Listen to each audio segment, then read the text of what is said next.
అందరికీ నమస్కారం. ముఖ్యంగా అనంతపురం నగరంలో చూసుకుంటే దాదాపుగా కొన్ని రోజుల నుంచి మనం చూస్తున్నాం ఏ విధంగా నగరంలో పారిశుద్ధ్యం ఏ విధంగా ఉందనేది కూడా అందరికీ తెలిసిన విషయమే. దాదాపుగా మా పాలకవర్గమే 2 నెలలు అవుతుంది. 2 నెలల తర్వాత కూడా మేము ప్రెస్ మీట్లు కూడా పెట్టాము. స్పెషల్ ఆఫీసర్గా ఉన్నటువంటి కలెక్టర్ గారు దృష్టికి తీసుకెళ్ళడం జరిగింది. కలెక్టర్ గారు కూడా నేను 20 రోజుల్లో ఖచ్చితంగా పారిశుద్ధ్యాన్ని మెరుగుపరుస్తా అని చెప్పేసి కూడా చెప్పడం జరిగింది. సరే 20 రోజుల్లో మేము కూడా చూడడం జరుగుతుంది. సరే ఇంతలోనే ఈ మధ్యకాలంలో మనం చూసాం ఈ గత 3 రోజుల్లో ఏ విధంగా అనంతపురం నగరంలో వర్షం కొట్టిన విషయం కూడా మనం చూసాం. ఇది ఒక చిన్నపాటి వర్షానికే అనంతపురం నగరం అంతా కూడా ఏ విధంగా అస్తవ్యస్తమైందో కూడా మనం అందరూ కూడా చూసాం. కేవలం ఒక చిన్నపాటి వర్షానికే ఈరోజు నగరంలో ప్రజలందరూ కూడా ఏ విధంగా సమస్యలు ఎదుర్కొన్నారు. ప్రజల సమస్యలు ఎవరికి కూడా ఇక్కడ పట్టడం లేదు. ఎంత దారుణంగా ఉందంటే అనంతపురం పరిస్థితి కావచ్చు, అస్తవ్యస్తంగా మారిన విషయం కావచ్చు, దౌర్భాగ్య పరిస్థితుల్లో ఈరోజు అనంతపురం నగరం కూడా ఉండే విషయం కూడా మీ అందరికీ తెలియజేస్తున్నాను.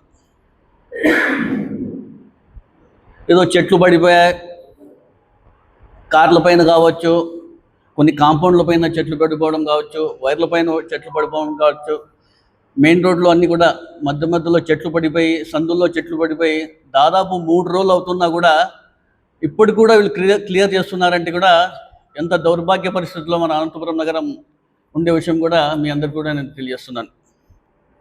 ముఖ్యంగా మనం చూసుకుంటే ఎక్కడికెక్కడ చెత్త చెదారం నిలిపోయిన విషయం కూడా చూడొచ్చు. డస్ట్బిన్స్ అన్నీ కూడా నిండిపోయి అక్కడికక్కడే ఉండడం, దానికి క్లియర్ చేయకపోవడం, 3 days నుంచి కూడా అస్తవ్యస్తంగా అనంతపురం నగరం మారిన విషయం కూడా మీరందరూ కూడా ఒకసారి గమనించాలి. గతంలో కూడా అనేక వర్షాలు వచ్చినాయి, పెద్ద వర్షాలు కూడా రావడం జరిగింది. అప్పుడు కూడా మేము మా పాలకవర్గం కావచ్చు, అధికారులందరికీ సమన్వయం చేసుకొని ఏ విధంగా ప్రజలకి ఇబ్బంది లేకుండా పనిచేసిన విషయం కూడా మీ అందరికీ గుర్తు చేస్తున్న విషయం కూడా ప్రజలందరూ ఒకసారి గమనించాలి. ఈరోజు మనం చూసుకుంటే కొన్ని కాలనీస్ చూస్తే కన్నా బురదగా మారే, జనశక్తి నగర్ కావచ్చు, రామ్నగర్ కావచ్చు, కోర్ నగర్ కావచ్చు, రజక్ నగర్ కావచ్చు, అనేకటువంటివి కూడా ఇప్పటికి కూడా అవి కూడా శుభ్రం చేయని పరిస్థితి. ఈరోజు అసలు మున్సిపాలిటీ అధికారులు ఉన్నారా, నిద్రపోయినారని చెప్పేసి కూడా ఒకసారి ప్రజలందరూ కూడా ఒకసారి గమనించాలని కూడా నేను తెలియజేస్తున్నాను. అదేవిధంగా చూసుకుంటే ఈ మే నెలలోనే పుడికతీతలు తీయాలని చెప్పేసి కూడా మే 13వ తారీఖున కూడా ప్రెస్ మీట్ పెట్టడం జరిగింది. కొన్ని ప్రజా సమస్యలు ఉన్నాయి, వాటిపైన పరిష్కరించాలని చెప్పేసి కూడా ప్రెస్ మీట్ చెప్పేసి కమిషనర్ దృష్టికి, కలెక్టర్ గారి దృష్టికి కూడా వెళ్తాయి. వారన్నీ కూడా ఇవాళ పరిష్కరిస్తారని చెప్పేసి చూస్తే ఈ ఏదైతే సిల్ట్ రిమూవల్ తీయాలా, మే నెలలో తీయాల్సిండే వీళ్ళు వర్షం వచ్చే వరకు కూడా వీళ్ళు ముందు జాగ్రత్త తీసుకోకపోవడం, వర్షం వచ్చిన తర్వాత మొన్న ఈ పుడికతీతలు తీస్తుంటే కన్నా ఎంత దారుణ పరిస్థితుల్లో కూడా ఒకసారి ప్రజలందరూ గమనించాల్సిన అవసరం ఉంది. ఇదే సిల్ట్ రిమూవల్ తీసింటే కన్నా ఆ రజక్ నగర్ కావచ్చు, మా కోర్ నగర్ కావచ్చు, రామ్నగర్ కావచ్చు, రవి పెట్రోల్ బంక్ దగ్గర కావచ్చు, ఇవన్నీ కూడా నీళ్ళతో జలమయమయ్యే విషయం కూడా ఉండేదానికి నేను ప్రజలందరూ తెలియజేస్తున్నాను. వెదర్ ఫోర్కాస్ట్ చెప్తూనే ఉంది, వర్షాలు వస్తున్నాయని చెప్తూనే ఉన్నారు. ఏ ఒక జాగ్రత్తలు కూడా తీసుకోకపోవడం ఈరోజు అనంతపురం నగర ప్రజలకు ఏ విధంగా ఇబ్బంది గురవుతున్నారు విషయం కూడా ప్రజలందరూ కూడా ఒకసారి గమనించాలని తెలియజేస్తున్నాను. ఏ విధమైన ఇబ్బంది, కరెంట్ లేదు, చెట్లు పడిపోయినా ఎక్కడికెక్కడో బురద ఉంది, కొన్ని ఏరియాల్లో ఇళ్లలో పిగిలిపోని పరిస్థితిని ఇంత దారుణంగా ఉంటే ఇక్కడ అధికారులు కావచ్చు, ఇక్కడ ఉన్నటువంటి ప్రజాప్రతినిధులు అవగాహన లేకుండా వీళ్ళందరూ పరిపాలన అందించడం వల్లే ఈరోజు అనంతపురం నగరం ఇంత దారుణ పరిస్థితికి ఏర్పడిందని ఉద్దేశం కూడా మీ అందరూ తెలియజేస్తున్నారు. ఇక్కడ ఉన్నటువంటి స్పెషల్ ఆఫీసర్ కలెక్టర్ గారు కావచ్చు, కమిషనర్ గారు ఉంటారు, ఎస్సీ గారు ఉంటారు, ఈలు ఉంటారు, డీలు ఉంటారు, ఏఈలు ఉంటారు, సచివాలయ వ్యవస్థ ఉంటుంది. అంత పెద్ద వ్యవస్థ మున్సిపాలిటీలో పెట్టుకొని ఈరోజు చిన్నపాటి వర్షానికి వీళ్ళందరూ కూడా చేయలేకపోతున్నారంటే ఈరోజు ఎంత దారుణంగా వీరు పరిపాలన అందిస్తున్నారు కూడా ఒకసారి గమనించాలని తెలియజేస్తున్నాను. మేము ప్రజా సమస్యలు ఉంటే వచ్చి ప్రెస్ మీట్ పెట్టడం జరుగుతుంది. మేమేం దీంట్లో వచ్చి రాజకీయం చేయాలని చెప్పేసి ఏది కూడా మేము చేయడం లేదు. ప్రజలందరూ కూడా ఒకసారి గమనించాలా. కేవలం ప్రజా సమస్యలు ఉన్నాయి, మేము ప్రెస్ మీట్లు పెట్టడం వల్ల కొంచెం అధికార రంగం అంతా కూడా కదులుతుందని చెప్పేసి ఉద్దేశంతో మేము ఇక్కడ వచ్చి ప్రెస్ మీట్లు పెట్టడం జరుగుతుంది తప్ప ఇక్కడ వచ్చేసి మేము దీనిల కోసం కూడా మేము రాజకీయం చేస్తామని చెప్పేసి కూడా కొంతమంది మాట్లాడుతున్నారు. వాళ్ళందరికీ కూడా నేను షూట్గా ఈ సమాధానం ఇవ్వదలుచుకున్నది కూడా మీ అందరు కూడా చెప్పడం తెలుస్తోంది. అదేవిధంగా ఈ 3 డేస్లో చూసుకుంటే మనం నగరపాలక సంస్థలో ఇంత దారుణంగా చెట్లు పడిపోయాయి, అస్తవ్యస్తంగా అనంతపురం నగరం మారితే కమిషనర్ గారు లేరు, ఎస్సీ గారు లేరు, ఈ లేరు, ఎగ్జిక్యూటివ్ ఇంజనీర్స్ లేరు. కేవలం ఒక ఈ ఎగ్జిక్యూటివ్ ఇంజనీర్ గారు మాత్రమే పర్యవేక్షించుకుంటా ఆయన ఎంతవరకు చూస్తారని కూడా నేను మీ అందరికీ కూడా తెలియజేస్తున్నాను. అసలు ఇక్కడ ఉన్నటువంటి ప్రజాప్రతినిధులు ఉన్నారని నిద్రపోయిన విషయం కూడా ప్రజలందరూ కూడా ఒకసారి గమనించాలని కూడా నేను తెలియజేస్తున్నాను. అదేవిధంగా చూసుకుంటే విద్యుత్ సరఫరా గతంలో మనం ఎప్పుడూ చూడలే. అనంతపురం నగరం హిస్టరీలో అనేకవంటి పెద్ద పెద్ద వర్షాలు వచ్చినాయి, వరదలు వచ్చినాయి, ఎన్ని వచ్చినా కూడా విద్యుత్ సరఫరా కేవలం కొన్ని గంటల వరకు ఏవో రెక్టిఫై చేసి మళ్ళీ వాళ్ళకందరూ కూడా సరఫరా చేసే వ్యవస్థ మనం చూసాం. కానీ ఈరోజు నగరంలో చూసుకుంటే అశోక్ నగర్ కావచ్చు, హౌసింగ్ బోర్డు కావచ్చు, ఇక్కడ 4th రోడ్ 5th రోడ్ ఇవన్నీ కూడా దాదాపుగా 1.5-2 రోజుల వరకు కూడా కరెంట్ రాని పరిస్థితి అంటే కూడా ఇక్కడ ఏం అధికారులు ఉన్నారా, ఏం చేస్తున్నారో కూడా ఒకసారి గమనించాలని తెలియజేస్తున్నారు. చెట్లు పడిపోతాయంటే వర్షం వచ్చినాక మీరు చూసుకుంటారా, ముందే మెయింటెనెన్స్ చేసుకోలేరా మీరందరూ కూడా? వర్షం వస్తుందని తెలుసు, చెట్లు కొమ్మలు కొట్టాలని తెలియదా మీకు? చెట్లు కొమ్మలు పడిపోయినాయి, వైర్లన్నీ తెగిపోయినాయి చెప్పేసి, పోల్లు కింద పడిపోయినాయని చెప్పేసి మీరు ఇవన్నీ కూడా డీపీలు ఇవి అయిపోయినాయని చెప్పేసి రెక్టిఫై చేయని పరిస్థితి అంటే కూడా ప్రజలు ఏ విధంగా ఇబ్బంది పడుతున్నారు కూడా ఒకసారి గమనించాలా. చిన్నపిల్లలు ఉంటారు, వయసులో వాళ్ళు ఉంటారు, పెద్దవాళ్ళు ఉంటారు. అది కాక సమ్మర్ సీజన్ జరుగుతోంది, విపరీతమైన వేడి, రాత్రిపూత్ర నిద్ర లేక, నీళ్లు లేక ఇళ్లలో ఏ విధంగా తీవ్ర ఇబ్బంది గురైనారో 3 రోజులు ప్రజలందరూ కూడా ఒకసారి గమనించాలని కూడా నేను మీ అందరికీ కూడా తెలియజేస్తున్నాను. గతంలో కూడా అనేక వర్షాలు వచ్చినాయి, వరదలు వచ్చినాయి. కేవలం పర్యవేక్షణ లేకుండా వల్లనే ఈరోజు ఈ వ్యవస్థ అంతా కూడా దారుణంగా మారిందని కూడా మీ అందరికీ నేను తెలియజేస్తున్నాను, పరిస్థితి కూడా మీ అందరికి తెలియజేస్తున్నాను. అదేవిధంగా మనం చూసుకుంటే కరెంటు బిల్లులు ఒక రోజు డిలే అయితే చాలు, ఒక రోజు డిలే కట్టకపోతే మీ ఇంటికి వచ్చేసి మేము కట్ చేసేస్తామని చెప్పేసి ఏ విధంగా ఇబ్బంది పెట్టే రకమే మనం చూస్తున్నాం. మీరు కరెంటు బిల్లులు ఏ విధంగా అయితే కట్టించుకుంటారో అదేవిధంగా మీరు వీళ్ళ మెయింటెనెన్స్ కూడా పెట్టుకోవాలా, సర్వీస్ కూడా ఇచ్చే విధంగా కూడా మీ వ్యవస్థ పనిచేయాలని చెప్పి కూడా నేను విద్యుత్ శాఖ కావచ్చు, విద్యుత్ అధికారులు కూడా నేను చెప్పడం జరుగుతానని మీ అందరికి తెలియజేస్తున్నాను.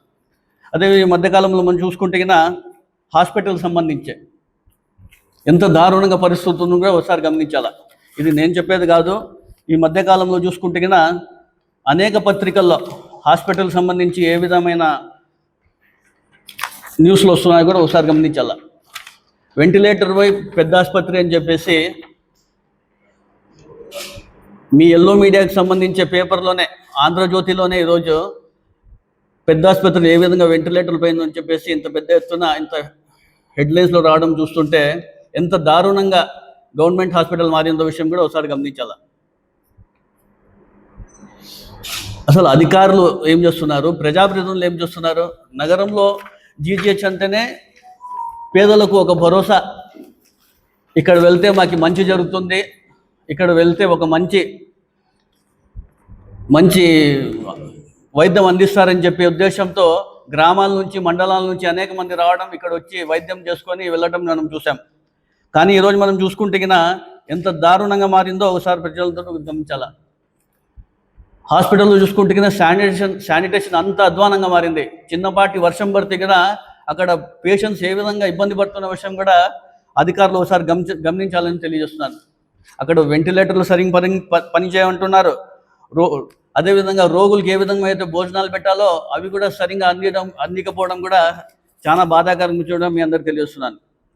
అదేవిధంగా వైద్యులు చూసుకుంటే డాక్టర్స్ ఎప్పుడు వస్తున్నారో ఎప్పుడు వెళ్తున్నారో కూడా ఎవరికి తెలియని పరిస్థితి. ఈరోజు ఎవరైనా పర్యవేక్షిస్తుంటే కరెక్ట్ ఆ టైంకి వస్తూ వెళ్తూ ఉంటే ప్రజలకు కూడా కావచ్చు, రోగులకు కావచ్చు అందుబాటులో ఉంటారు, వాళ్ళకు కూడా వైద్యం అందే పరిస్థితి ఉంటుంది. కానీ ఈరోజు చూసుకుంటే కేవలం పేరుకి మాత్రమే హెడ్ క్వార్టర్స్లో జీజీహెచ్ ఉంది, ఒక పెద్ద హాస్పిటల్ తప్ప ఏ ఒక్క పర్యవేక్షణ లేదు. అక్కడ చేస్తున్న ఉద్యోగస్తులు కావచ్చు, డాక్టర్లు కావచ్చు, ఎవరొకరు కూడా ఒక కరెక్ట్ వేలో పద్ధతిలో ఎవరు పనిచేయడం లేని పరిస్థితి కూడా మీ అందరూ తెలియజేస్తున్నాను. అదేవిధంగా ఆఖరికి మందులు కూడా సరఫరా చేయని పరిస్థితి. ఒక సైకియాట్రిక్ పేషెంట్ వెళ్తే కింద దాదాపు 10 మందుల వరకు రాసిస్తే 3 మందులు కూడా సరిగ్గా అందుకోపోవడం కూడా చాలా దౌర్భాగ్య పరిస్థితి అని కూడా మీ అందరూ తెలియజేస్తున్నాను. అదేవిధంగా చూసుకుంటే పేదల ప్రాణాలతో వచ్చి లగాట మారుతున్నారు ఈరోజు. ఎమర్జెన్సీ సర్వీసెస్ కింద 108 సర్వీస్ వెళ్తే కింద ఒక బెడ్ ఖాళీగా ఉంచాలా, అక్కడ కూడా బెడ్లు లేవని చెప్పేసి కూడా వాళ్ళు కూడా బెడ్లు లేవనడం, వాళ్ళని కూడా బయటికి వెళ్ళిపోండి, మీరు ఎక్కడైనా వేరే చోటు పోయి అడ్మిట్ కావండి అని చెప్పే పరిస్థితికి ఏర్పడినట్టు కూడా ఎంత దౌర్భాగ్య పరిస్థితి అని కూడా ఒకసారి గమనించాలా. ఆఖరికి వీల్ చైర్స్ కూడా లేవు గవర్నమెంట్ హాస్పిటల్లో. వీల్ చైర్స్ సరిగ్గా ఉండవు, స్ట్రెచర్స్ సరిగ్గా ఉండవు. అదేవిధంగా ఘర్షణలకు నిలయంగా మారింది పెద్ద ఆసుపత్రి. ఆ సంఘటనలు అన్నీ జరుగుతున్నా కూడా కట్టడి చేసే విధంగా కూడా ఈరోజు హాస్పిటల్ సిబ్బంది లేదంటే కూడా ఎంత దారుణంగా మారిందో కూడా ఒకసారి గమనించాలని తెలియజేస్తున్నాను. కేవలం తూతూ మంత్రంగా హెచ్డిఎస్ మీటింగ్లు జరుపుతున్నారే తప్ప ఏ ఒక్క మీటింగ్లో కూడా ప్రజలకి అవసరమైనటువంటి రోగులకి ఏవేవి కావాలా, ఏవేవి అవసరం ఉన్నాయని చెప్పేసి కూడా ఒక్కరు కూడా మాట్లాడకపోవడం, కేవలం తూతూ మంత్రంగా ఈ హెచ్డిఎస్ మీటింగ్లు చేసుకుంటూ ముందుకు పోతున్న విషయం కూడా మీ అందరూ తెలుస్తున్నాను. అదేవిధంగా చూసుకుంటే సత్యకుమార్ గారు హెల్త్ మినిస్టర్గా అనంతపురం ఉమ్మడి జిల్లాకు ఉన్నారు. ఆయన హెల్త్ మినిస్టర్గా ఎప్పుడైనా ఒకసారి వచ్చి మన నగరంలో ఉన్నటువంటి జీజీహెచ్ని పర్యవేక్షిస్తే మా హాస్పిటల్ మెరుగుపడుతుంది, ఇక్కడ మందులు సరిగ్గా అందుబాటులో లేవు, సౌకర్యాలు సరిగ్గా లేవు, ఇవన్నీ కూడా ఒక ఫండ్స్ ఏమైనా తీసుకొస్తే కింద హాస్పిటల్ కూడా ఏ విధంగా మెరుగుపడుతున్న విషయం కూడా మీ అందరూ తెలియజేస్తున్నాను. సూపర్ స్పెషాలిటీ హాస్పిటల్ కూడా కేవలం సూపర్ స్పెషాలిటీ హాస్పిటల్ అని చెప్పడానికి మాత్రమే అయిపోయింది. గతంలో మేము చూసుకుంటే కింద 8 సూపర్ స్పెషలైజేషన్ డిపార్ట్మెంట్ తీసుకొస్తే ఇప్పుడు కేవలం 5 సూపర్ స్పెషలైజేషన్ డిపార్ట్మెంట్ పనిచేసే విధంగా పనిచేస్తున్నాయి. అక్కడ రాబోయే రోజుల్లో అవి కూడా తగ్గుముఖం పెట్టే విధంగా ఉండే పరిస్థితుల్లో మనం చూస్తున్నాం. శనివారం చూసుకుంటే కింద 12 గంటలు దాటితే కింద మళ్ళీ సోమవారం 9 వరకు ఏ ఒక్కరు కూడా అందుబాటులో ఉండరు, ఎవరు రెస్పాండ్ కాని పరిస్థితుల్లో సూపర్ స్పెషాలిటీ హాస్పిటల్లో మనం చూస్తున్నాం. ఇవన్నీ కూడా మనం చూసుకుంటున్నా ఇటు మున్సిపాలిటీ కావచ్చు, ఇట్లా విద్యుత్ శాఖ కావచ్చు, ఇట్లా హాస్పిటల్ వ్యవస్థ కావచ్చు, ఏ విధంగా ప్రజాప్రతినిధుల అవగాహన లేకుండా వీళ్ళ పర్యవేక్షణ సరిగ్గా లేకుండా వలన ఈరోజు నగరం అంతా కూడా వైఫల్యం చెందిందని కూడా మేము గట్టిగా చెప్పదలుచుకుంటున్నాం. ఇప్పటికైనా కూడా మీరందరూ కూడా ఇట్లా మున్సిపాలిటీ కావచ్చు, విద్యుత్ శాఖ కావచ్చు, హాస్పిటల్లో చాలా మంది రోగులు చాలా విధంగా అనేక మందిగా ఇబ్బందులు గురవుతున్నారు. మీరందరూ కూడా ఖచ్చితంగా దీన్ని అందరూ కూడా పర్యవేక్షించి రాబోయే రోజుల్లో ప్రజలకు ఇబ్బంది లేకుండా విధంగా చూడాలని చెప్పి తెలియజేస్తున్నాను.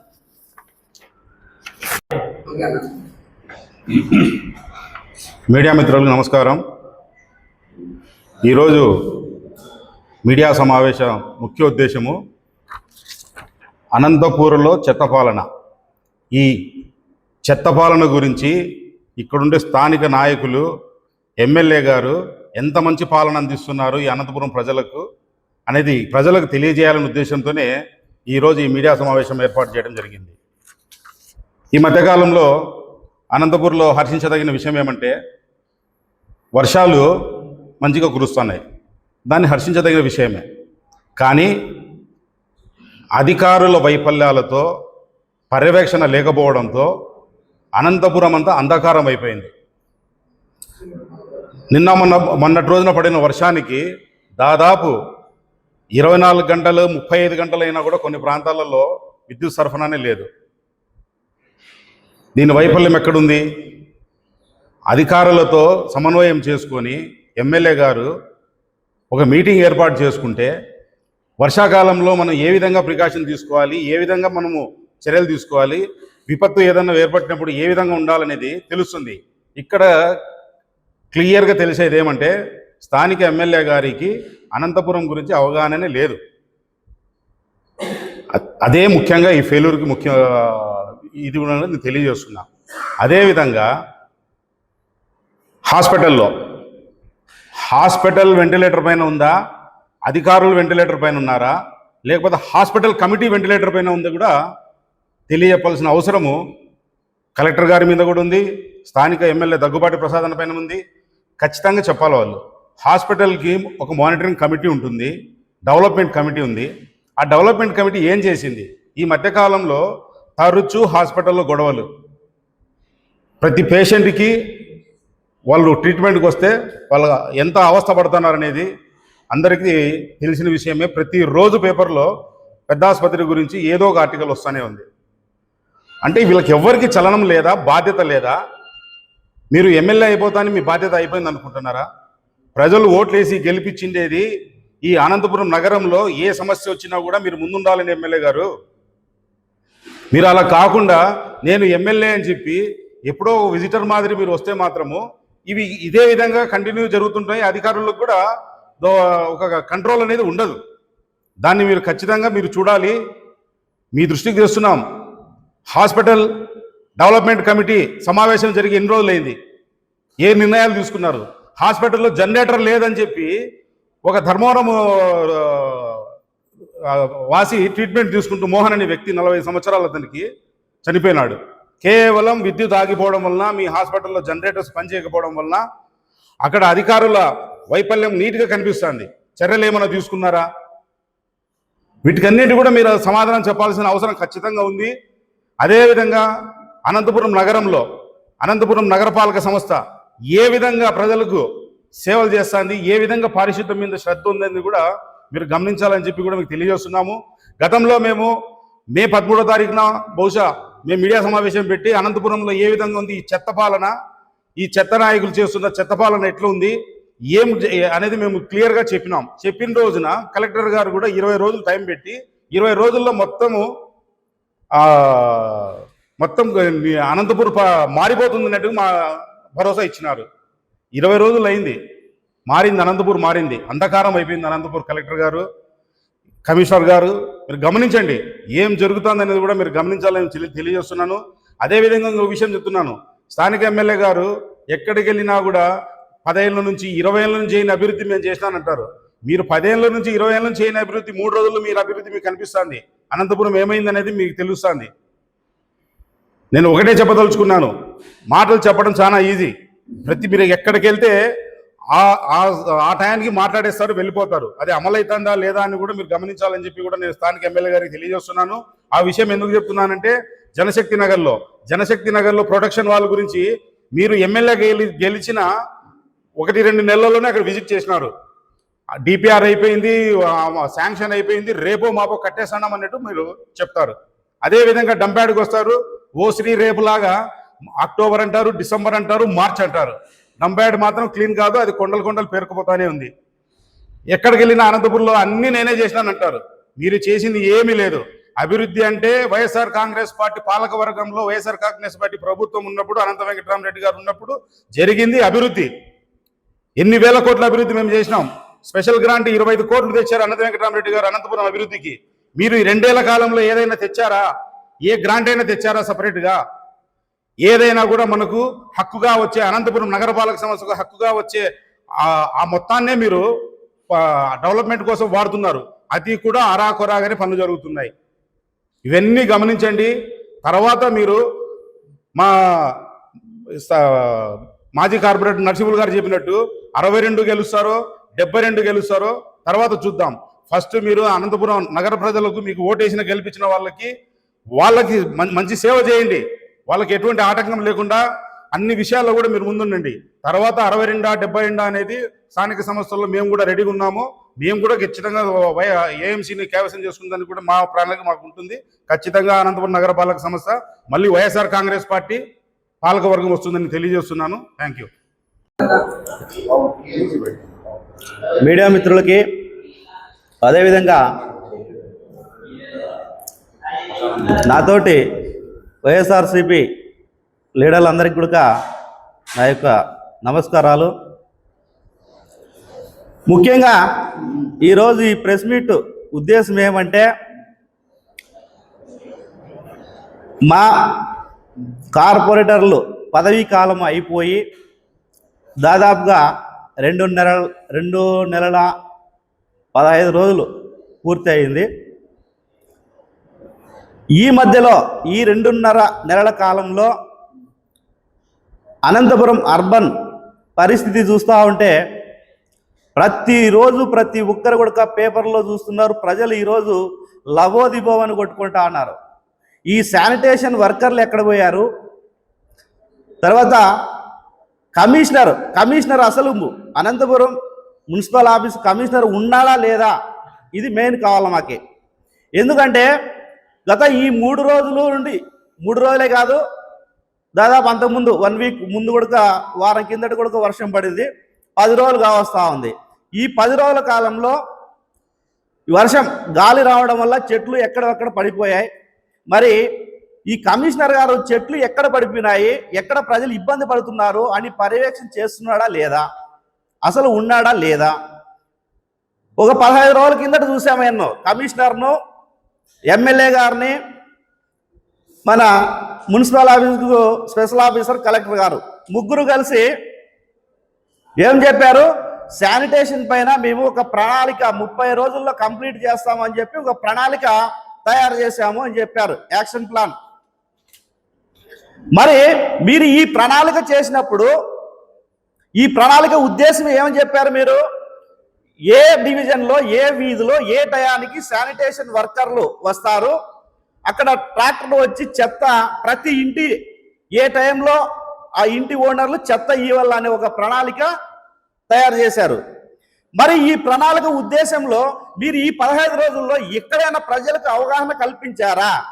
మీ వీధికి ఈ ట్రాక్టర్ ఈ టయానికి వస్తుంది, మీరు చెత్త సిద్ధం చేసుకొని ఆ ట్రాక్టర్కి ఇవ్వండి అని ఈ ప్రణాళికలో ఈ అవగాహన ఏమైనా కల్పించారా ప్రజలకి? మరి 15 రోజుల కాలం గడిచిపోయింది, ఇంకున్నది మీ యాక్షన్ ప్లాన్కి 15 రోజులు మాత్రమే సమయం ఉంది. మరి ప్రజలకే అవగాహన కల్పించుకోకుండా మేము 30 రోజులు చెత్త ఏ విధంగా బయటికి పంపేవాళ్ళ ఒక ప్రణాళిక తయారు చేసినాము అని మాటలు చెప్పుకోవడానికే సమయం గడుస్తుంది తప్ప ఎక్కడ చెత్త అక్కడే ఉండదు. ఇది గమనించండి అని చెప్తా ఉన్నాం. మరి ఈయన మన శాసనసభ్యులు గారు దగ్గుపాటి వెంకటేశ్వర ప్రసాద్ ఆయన ఏమంటాడు? ఈ ఎన్టీఆర్ జయంతి సందర్భంగా 2 రోజులు ఒక కార్యక్రమం పెట్టుకున్నారు. దీంట్లో మన అనంతపురం మున్సిపాలిటీలో చెత్త కానీ వర్కర్లు కాంట్రాక్టర్ దాకా వర్కులు ఎక్కడొక్కడ ఆగిపోయాయి. వాటిపైన మాత్రము ఆయన ఇంట్రెస్ట్ చూపలేదు. కానీ 62 డివిజన్లు కొత్తగా డీలిమిటేషన్ 62కి 62 మేమే గెలుస్తాము అని చెప్తాడు. ఏ విధంగా 62కి 62 గెలుస్తాడు ఈయన? కనీసము చెత్త ఏ విధంగా ఉంది, దీన్ని ఏ విధంగా బయటకు పంపేయాలో, వర్కర్లు పని చేస్తున్నారా, శానిటేషన్ ఎంఎస్ఓ ఉన్నారా, కమిషనర్ పని చేస్తున్నాడా అనే పర్యవేక్షణే లేదు నీ దృష్టిలో. మీరు ఎలా 62 డివిజన్లకు 62 గెలుస్తారు? పోనీ కాంట్రాక్టర్లు భరోసా ఇచ్చి ఎక్కడైనా వర్క్ చేపిస్తున్నారా ఇప్పటికీ? అదే జీసస్ నగర్లో దాదాపు అంటే 6 నెలల కాలం అయింది, కాంట్రాక్టర్ రాడు అని కొట్టుకుంటే కాంట్రాక్టర్ మాకు బిల్లులు కాలేదు మేము చేయలేము అని చేతులు ఎత్తేస్తాడు. మరి అలా కాంట్రాక్టర్లకి ఈ శాసనసభ్యులు గారు భరోసా ఇస్తే కదా బిల్లులు చేపిస్తాం అంటేనే కదా వాళ్ళు ముందుకు వచ్చి వర్కులు చేసేది. మరి ఏ విధంగా నువ్వు 62 డివిజన్లు గెలుస్తారు? తర్వాత గతంలో అనంత వెంకటరామరెడ్డి గారు శాసనసభ్యులు ఉన్నప్పుడు దాదాపుగా 1200 కోట్ల అభివృద్ధి జరిగింది. ఇవన్నీ చెప్పాం. అందులో భాగంగా పంగల్ రోడ్ నుంచి బల్లారు రోడ్డుకు 315 కోట్లతో వర్క్ స్టార్ట్ అయిపోయింది కంప్లీట్. ఒకే ఒక్క దగ్గర ఆగింది. దానికి ఆయన కావలసిన నష్టపరిహారము అయ్యేదానికి కూడా డబ్బులు కూడా తీసుకొచ్చి పెట్టాడు. ఎక్కడ? ఎల్కేపీ దగ్గర రోడ్డు కొట్టేపించాడు ఆయన ఉన్నప్పుడు. ఓన్లీ మసీదు నుండి బల్లావల్ల దాటుకున్న తర్వాత విశ్వాంబర కళ్యాణ మండపం వరకు పెండింగ్ పడింది కదా. మీరు వచ్చి 2 సంవత్సరాలు పూర్తి అవుతా ఉంది. మరి అనంత వెంకటరామరెడ్డి గారు చేసిన అభివృద్ధే ఉంది. కానీ అక్కడ మీరు ఏ రోజైనా కానీ మసీదులతో కానీ బల్లావాళ్ళతో కానీ విశ్వాంబర కళ్యాణ మండపం కానీ ఇటు సైడ్ అటు సైడ్ మాట్లాడి ఏంటి పరిస్థితి రోడ్డు వెడల్పు చేస్తున్నారా? చేయలేదు. ఈ రోజు అదే పనిగా అక్కడ గుంతపడి చిన్న వర్షానికే సప్తగిరి సర్కిల్ అంతా నీళ్ళు ఆగిపోతాయి. మరి ఇవి కనపడలేదా మీకు? అయ్యా ఎమ్మెల్యే గారు, మీరు 62కు 62 గెలుస్తారో పోతారో అది పక్కన పెడితే ఈ వర్షాకాలంలో అనంతపురం ప్రజలు దృష్ట్యా వాళ్ళ ఇబ్బందులు ఎదుర్కొంటున్న సమస్యలు ఒకసారి గమనించి మొదట ఈ కావలసిన వర్షాకాలంలో ఏ విధంగా ఉండాలో ఆ విధంగా కాలువలు కానీ క్లీన్ చేయించేసి స్పెషల్ ఆఫీసర్ ఉన్నారు ఎట్లా మీ కలెక్టర్ గారు కాబట్టి ప్రతి ఒక్క పెద్ద కాలువ నిన్నటి రోజు పడిన వర్షానికి ఆ కాలువ ఇప్పుడు హౌసింగ్ బోర్డులో ఇంటికి వచ్చే కాలువ ఇటు సైడ్ అటు సైడ్ పోయట్లేదు, అటు సైడ్ ఇటు సైడ్ వచ్చేయట్లేదు, వర్షంలో మునిగిపోయింది మొత్తం అంతా కూడా. మరి ఇవన్నీ గమనించి మీరు ఈ 2 రోజులు పోని తిరిగారా? పోని అనంతపురం అర్బన్లో తిరిగారా ఎమ్మెల్యే గారు? మీరు ఏం జరిగింది? చెట్లు ఇరిగిపోయాయా? ప్రజలు ఏ విధంగా ఉన్నారు? కాలువ నీళ్ళు ఏ విధంగా వచ్చాయి? ఎట్లా మునిగిపోయిందని ఏమన్నా పర్యవేక్షించారా? తిరిగారా? ఫస్ట్ ఇవన్నీ చేయండి. తర్వాత ఎలక్షన్ వచ్చినప్పుడు మీరు 62 గెలుస్తారో ఇంకా పెంచి 72 గెలుస్తారో అది పక్కన పెట్టేసి ఇప్పుడున్న పరిస్థితి గమనించి ప్రజలకు కావాల్సిన సౌకర్యాలు కల్పించండి అని తెలియజేస్తున్నా.